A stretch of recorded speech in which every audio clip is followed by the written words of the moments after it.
The Flipped Classroom, a new strategy.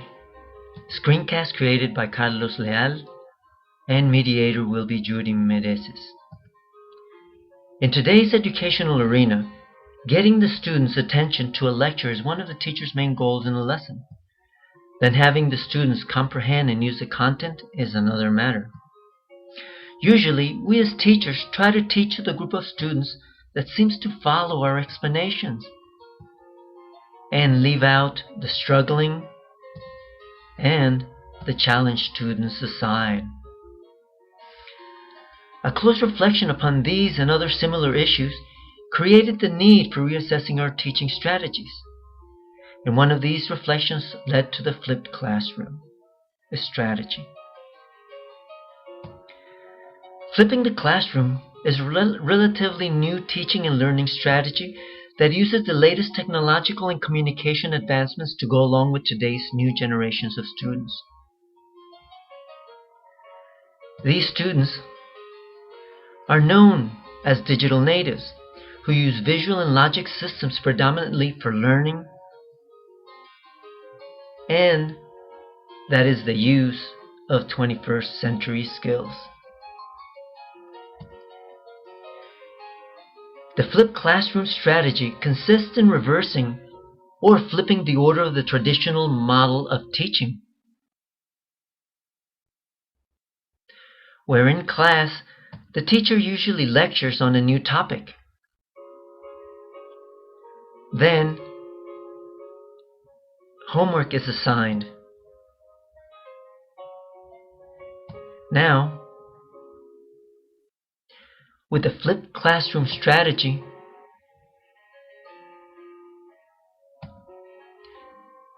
the students watch short videos on lectures or listen to podcasts on the topics. They do this at home before the class session. When they go to class, they will work on assignments, projects, and discussions on the content. There are many techniques that can be used with this strategy, but the main focus is on viewing pre-recorded lectures followed by in-class activities. The flipped classroom strategy provides us with many important benefits for overall learning. 1. It provides an engagement environment for the student. 2. Facilitates self-pacing and self-confidence. 3. It supports and provides differentiated teaching. And 4. It addresses absenteeism and review issues.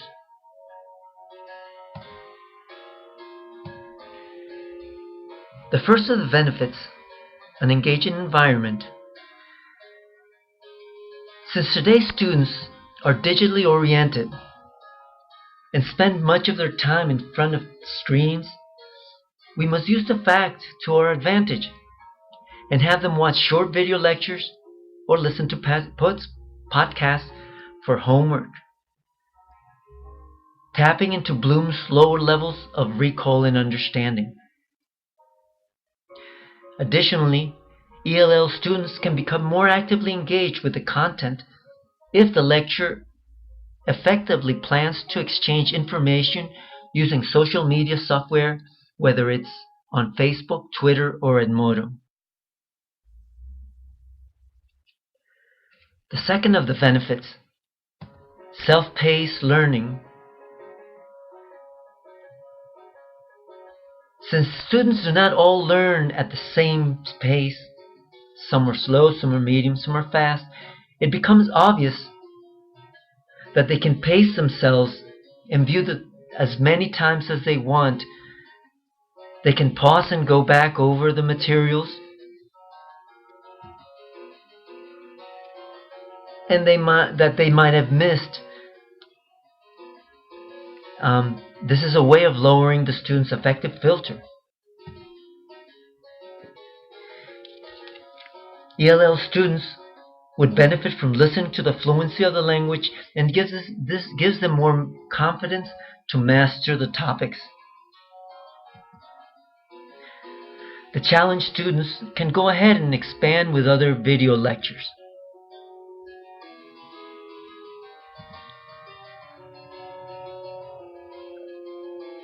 The third benefit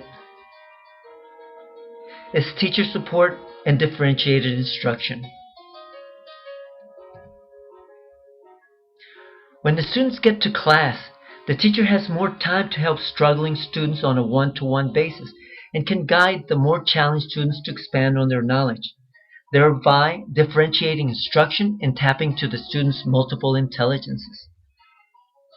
The interaction between the language learners can be more dynamic since they bring content and they can contextualize it.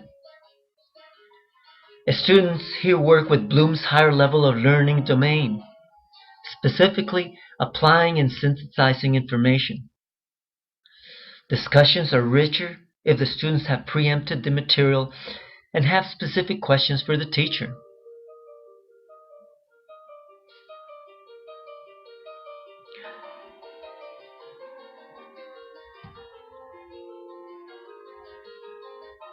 The fourth of the benefits of the flipped classroom strategy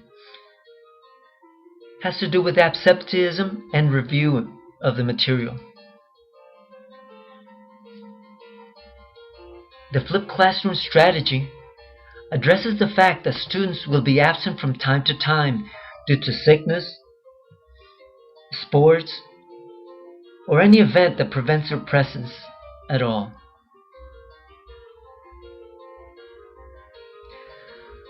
So all they do is click into the website where the videos are found and catch up.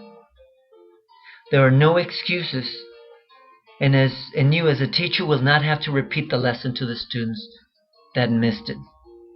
When it's time to review or do remedial activities, these pre-recorded videos become a time-saving support for these activities. As a final note and summary, what are the implications of the flipped classroom strategy?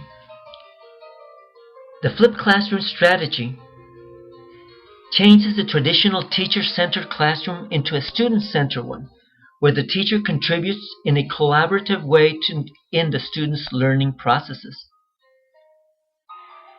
And one of the most important implications is that the strategy places the responsibility for learning on the students, thereby creating more autonomous learners in the long run. So this flipped classroom strategy allows us to change our view of teaching from having students work on their reading and listening skills to one where all the language arts skills are practiced. Let's not forget that we must keep up with the new applications of the technological world to be used along with Bloom's levels of learning domains in order to prepare students for the 21st century.